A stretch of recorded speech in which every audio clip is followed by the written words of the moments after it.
A toddler dead after disappearing from her Northport home this morning. What police say happened. A daughter speaks out for the first time since her mother's murder. Meanwhile, her stepdad sits behind bars. I'll have a live report just ahead. And the Sarasota County School Board discussing a number of hot topics tonight. What big developments could come of that meeting? Your Suncoast News starts now. You're watching ABC7 News at 6. Hello and welcome. I'm Scott Dennis. And I'm Jacqueline Matter. Thanks for joining us. Topping our news tonight, a Bradenton woman is speaking out for the first time after finding her mother murdered in North Sarasota last week. Police arresting the victim's husband, charging him with stabbing his wife to death inside her home. Tonight, her daughter has a warning about domestic violence. ABC7's Jess Dowdrick is live from the Sarasota County Jail tonight. Jess, what's the latest on this case?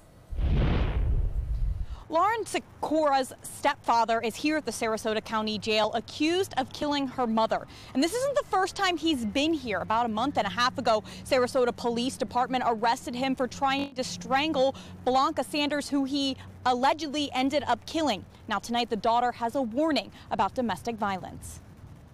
I'm still in shock. A lot of shock.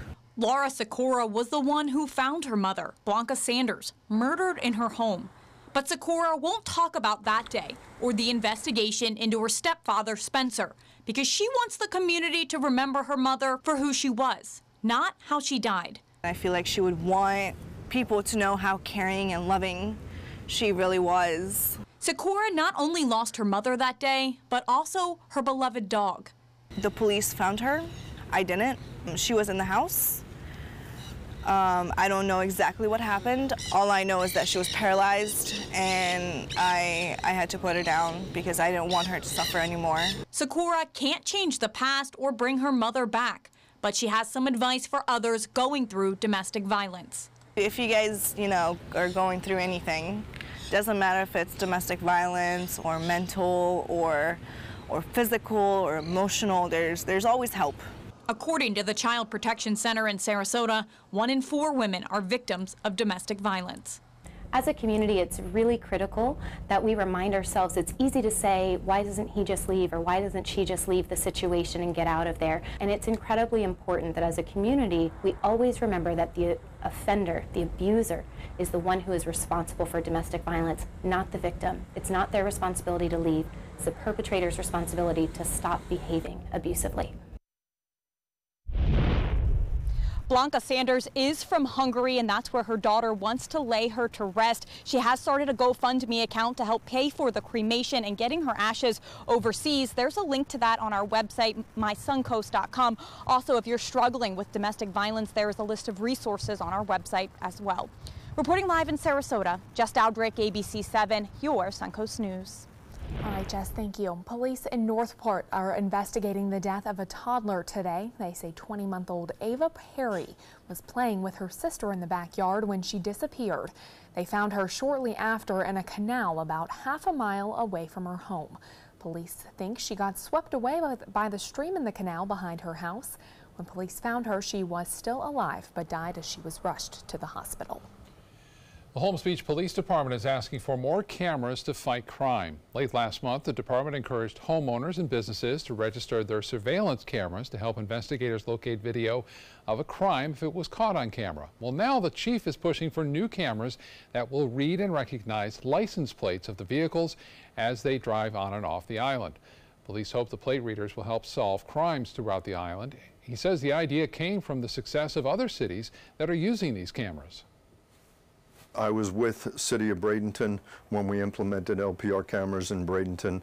I was with Longboat Key when we implemented them in Longboat Key. They've been very instrumental in solving crimes in Longboat Key, and we think that they'll be as beneficial to us.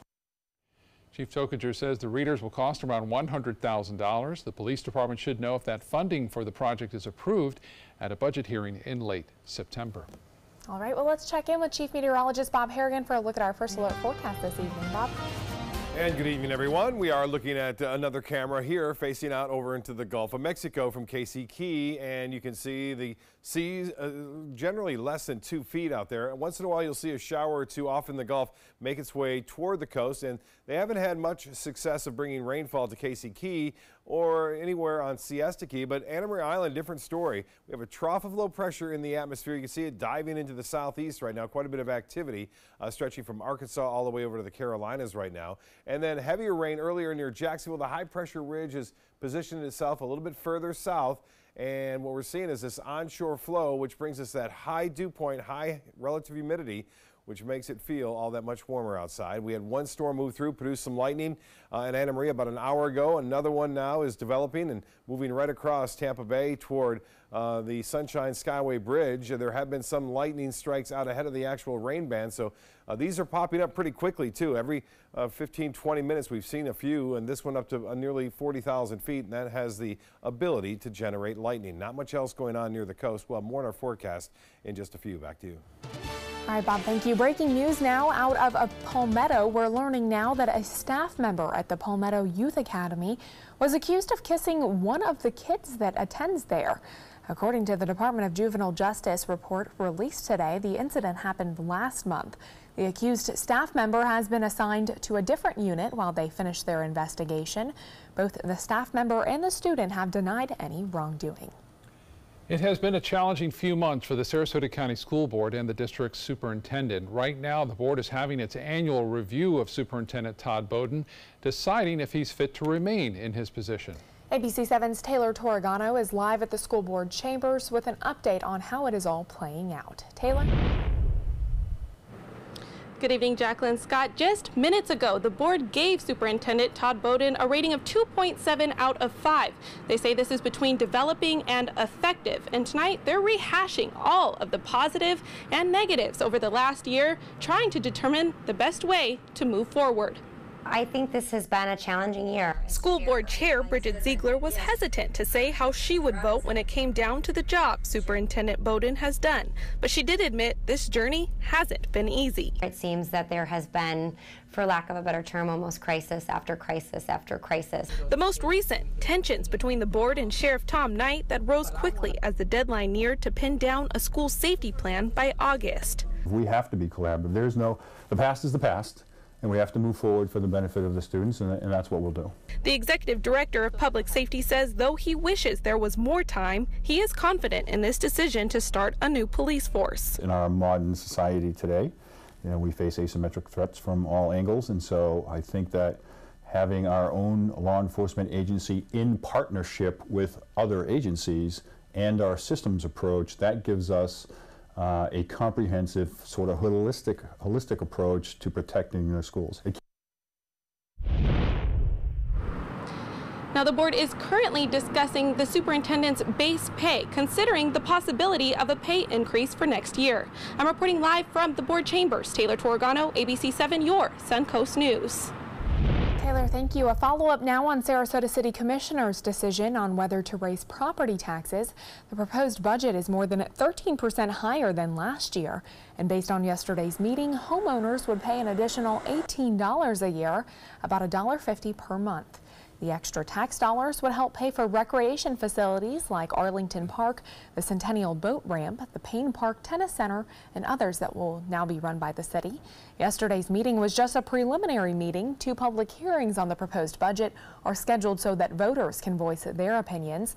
They'll be on Tuesday, September 4th at 6 o'clock in the afternoon at City Hall, and then on September 17th at the same time in Place. Still to come in your Suncoast News, an update on the Anna Maria City Pier that was damaged during Hurricane Irma. Another whale shark sighting on the Suncoast. We'll tell you where a local boater spotted 2 when we return.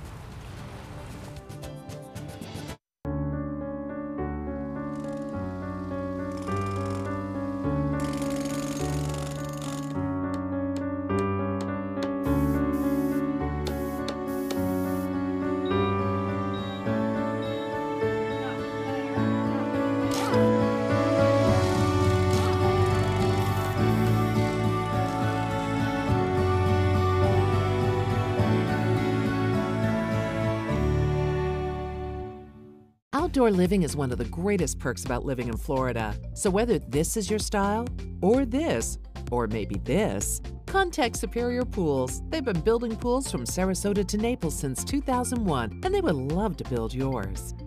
Today, everyone is looking for carpeting that lasts longer.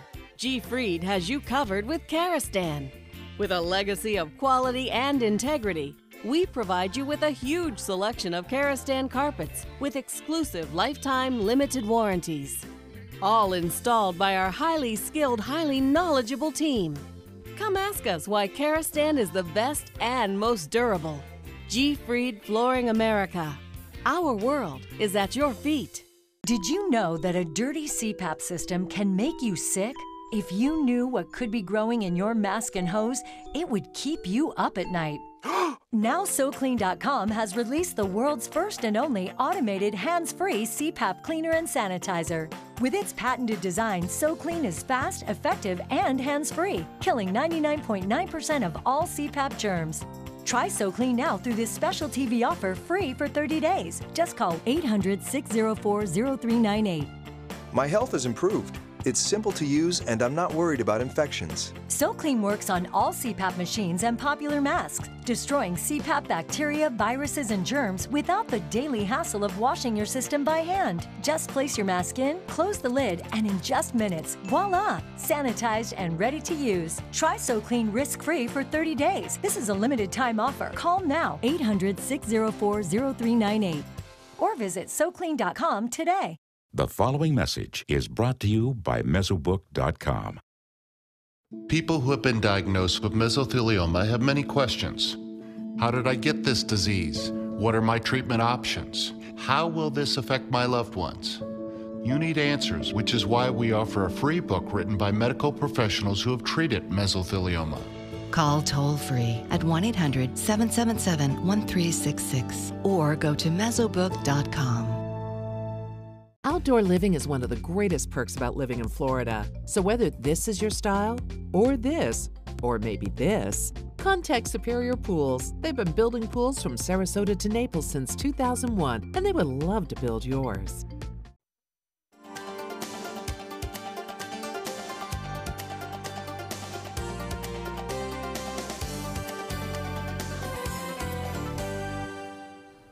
Well, you'll have the chance to voice your opinion on shark fishing this week. After several complaints and demand from the public on shark fishing bans, the Florida Fish and Wildlife Conservation Commission will talk to the public to decide what the new rules should be. One of the proposals the commission is considering would require a specific permit for land-based shark fishing. Other options include banning shark fishing from piers and bridges altogether. The goal is to look at, what people do currently when it comes to shore-based shark fishing. If we were to look at any changes in the future, what changes would people maybe want to see for that fishery? What are the concerns maybe for people that don't fish? One of the workshops will be held at the State College of Florida in Bradenton. That happens at 6 o'clock tomorrow evening at the SCF Library and Learning Center. Well, some Suncoast boaters are lucky enough to say they've seen the largest fish in the sea. Whale sharks can grow up to nearly 40 feet long, and their mouths can be up to 5 feet wide. ABC7's Erica Jackson joins us live from the Bayfront to share one family's rare experience in the Gulf. Erica? Jacqueline Scott, good evening. This family should play the lottery after catching a glimpse of not one, but two rare whale sharks. Randy O'Daniel says he's been boating his entire life, but when he saw these two massive fish off Big Pass, he did what most of us would probably do. Took out his phone and started recording this video. Oh, she's a beauty, isn't she? A beautiful yet rare sight for Randy O'Daniel in the Gulf of Mexico. I probably will never experience this again. O'Daniel says he was fishing 50 miles west of Big Pass when he saw fins flapping around in the water. He slowly made a U-turn and came in close to find two shadows, bigger than his 32-foot boat, in the clear blue Gulf of Mexico. The first shark we saw, we got right up next to the female, and she was next to the boat. And about 20 yards off, we saw the male, so there was a pair of them out there. Mote Marine Laboratory says that while the sightings are rare, your best chance to spot a whale shark in the Gulf is right now. Boaters off Anna Maria Island spotted 5 whale sharks last month. All 5 were later seen offshore by Moat researchers near Longboat Key and New Pass. Moat recognizes the sharks are sticking around longer compared to previous years, giving local boaters a greater chance to catch a glimpse in the Gulf. Well, you pull up on top and their heads are about 4 feet wide, and the spots are very brilliant when you're that close. What a majestic animal. After spending 5 minutes just feet away from the 2 endangered whale sharks, O'Daniel says he will always treasure the jaw-dropping moment. It was pretty special to us. It made our day. Now, Moat researchers recently tagged 2 whale sharks off Sarasota County and recently saw one swimming through its tracking system about 150 miles away. Now, if you're lucky enough to spot one of these whale sharks while out in the Gulf, you're asked to contact Moat. We have information on how to do so on our website, mysuncoast.com. Reporting live at the Sarasota Bayfront, Erica Jackson, ABC7, your Suncoast News. Erica, thank you. What a cool experience what it probably was. Still waiting for that, yeah. I had the opportunity in 2011. I saw about a 25-footer out there with Captain Johnny, about 20 miles, 10 to 20 miles offshore, and it's something I'll never forget, obviously. And they have these big cobia that actually go underneath their fins and kind of swimming around with the shark. So fascinating. And then more and more cameras out there with cell phones. I think we'll start to see more and more video of those. We are looking at the Casey Key webcam here. Speaking of cameras, a nice shot for the beach. The west wind, though, for red tide, it's not going to be the best as far as that harmful impact along the coast, especially in Englewood, South Sarasota County, down in the Charlotte County. Just got a social media post from a captain down there showing dead Goliath grouper and snook still going on. Mainly inland storms, that's the weather headlines. That's going to be the focus of the bigger storms, but we're still going to see coastal activity with this westerly wind, especially overnight and in the morning hours. Even now we're getting some of that. The heat index, that's not going away. 100 to 105 degrees expected and anticipated right through the weekend.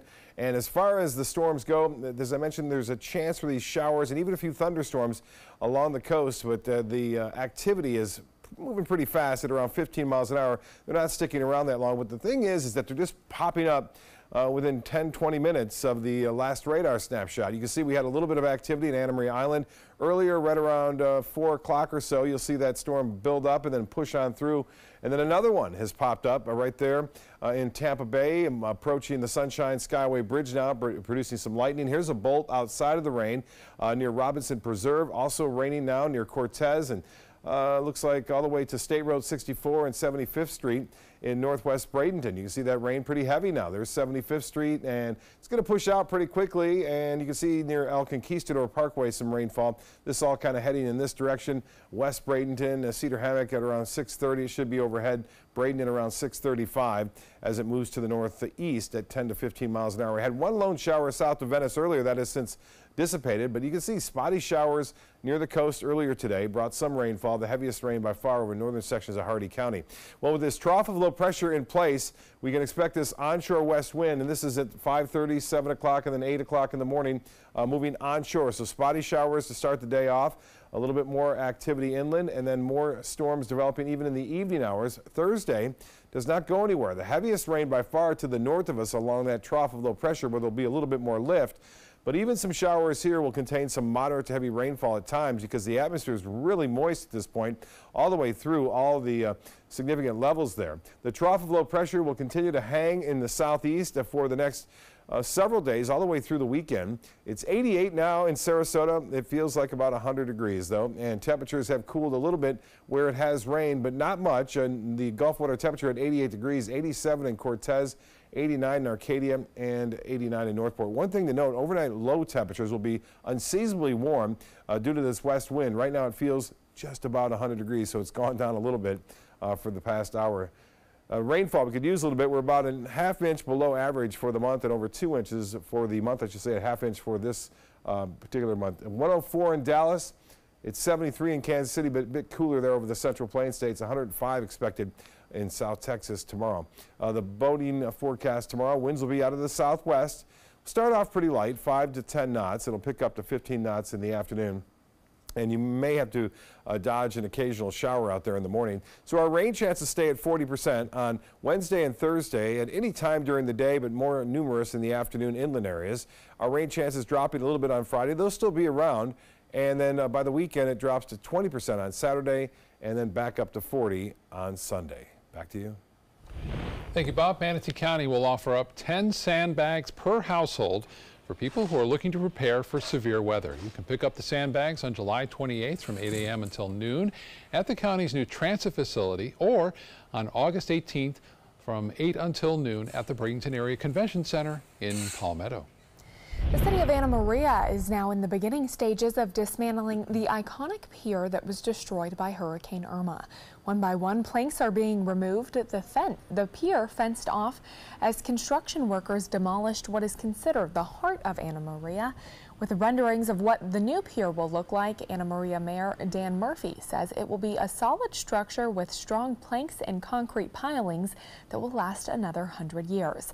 It's a project Murphy says for officials was a lot of hard work. The finances of that pier, the construction itself, the logistics of doing the construction, the logistics of getting the ability to do the demolition itself. That project is scheduled to be completed December of 2019. Strange not to look out there and see that, you know, the end of the pier there is gone. Stay with us. When we come back, we'll show you a tweeting while driving case, all caught by Bradenton police. Tonight, the summit, and now the backlash. Did President Trump go too far to side with Vladimir Putin? The United States has been foolish. Lawmakers on both sides press the White House for answers. World News Tonight with David Muir, America's most watched newscast.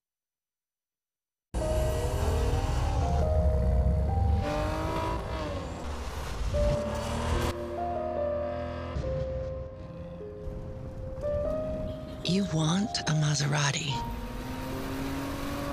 but you need an SUV. Why not have both? Levante, the Maserati of SUVs. Experience it at Sunset Maserati Alfa Romeo of Sarasota. There's a lot of fear in coming back to school. I'm a 40-year-old man that walked in there to get his high school diploma. It was very hard for me, but one of the teachers was Miss Araceli. She gave me direction. Every single time I had a question, she'll put down whatever she's doing and she'll sit there with you until you get it. 50% of getting your high school diploma is walking through those doors. The other 50% is doing the work. Find free adult education classes near you at finishyourdiploma.org. This is an important message for anyone with Medicare. You may be eligible for an all-in-one Medicare plan that combines hospital, medical, and prescription drug coverage together with extra benefits that may include dental, vision, hearing aids, and much more. Some of these plans have a $0 monthly premium regardless of your income. That's right. For one low plan premium, or in some cases a $0 premium, you may be able to get coverage for your hospital visits, doctor appointments, prescription drugs, routine dental care, eyeglasses and contact lenses, hearing aids, and possibly more. Today may be the first time you've heard about this type of Medicare plan. The advisors at the Medicare.com helpline are licensed insurance agents who will explain more when you call. Call now to see if you qualify. Call the number on your screen now. Call now to see if you qualify for these benefits. You worked hard for your Medicare. Now is the time for your Medicare to work hard for you. Not affiliated with or acting on behalf of any government agency or program. If you've been injured in an accident that wasn't your fault, and you're struggling to pay your bills while your case is dragging on, that's where Oasis Financial comes in. Only Oasis has Oasis Express Cash that can get you from $500 to $25,000 in as little as 24 hours, faster than anyone else. There's no risk and no out-of-pocket cost. It was so simple. I made one phone call. Oasis was able to give me the money within 24 hours. To pay for my electric bill, my rent, and my groceries for my children. And even if you end up losing your case, Oasis lets you keep the money. So there's absolutely no risk to you. You don't have to worry about repaying Oasis. If I had lost my case, then I wouldn't be responsible for paying the money back. And that was a blessing. Oasis, they killed it, man. They helped me out. They gave me my life back. See how much money you can get before your case settles. Call Oasis Financial, because life moves faster than your case. 1-800-874-8185. 1-800-874-8185. I heard about the Dotoli Cancer Center through friends of mine who had been treated here and were very pleased with the treatment. If there is prostate cancer, we at the Dotoli Cancer Center will find it using 3D color flow Doppler ultrasound. And that helped precisely identify where my cancer was. I can tell you that you will not find a finer, more professional team of clinicians anywhere in the world. Here's today's job of the day. ABC7 is seeking a photojournalist with experience in news gathering, ENG cameras, and ETIAS. Visit mysuncoast.com/job of the day to apply. Look at this. A seagull decided to hitch a ride to work today with Bradenton police. Well, fortunately, the detective noticed the ride-along companion before he got hurt. According to the Bradenton Police Twitter account, the bird was taken to a clinic and is expected to make a full recovery. Still not quite sure how it got in there. I'm thinking the same thing. I'm looking at that picture like, how did he even get in that position? He was in jail almost. Oh my goodness. Figure that out, yeah. Well, I'm glad he's okay. Yeah. I am too. Well, you all are. And we're all okay as far as weather goes. A few showers around, but not many, and nothing severe at this point. Okay, Bob, thank you. World News Tonight with David Muir is coming up next. We'll see you again at 7 and 11. Have a good night.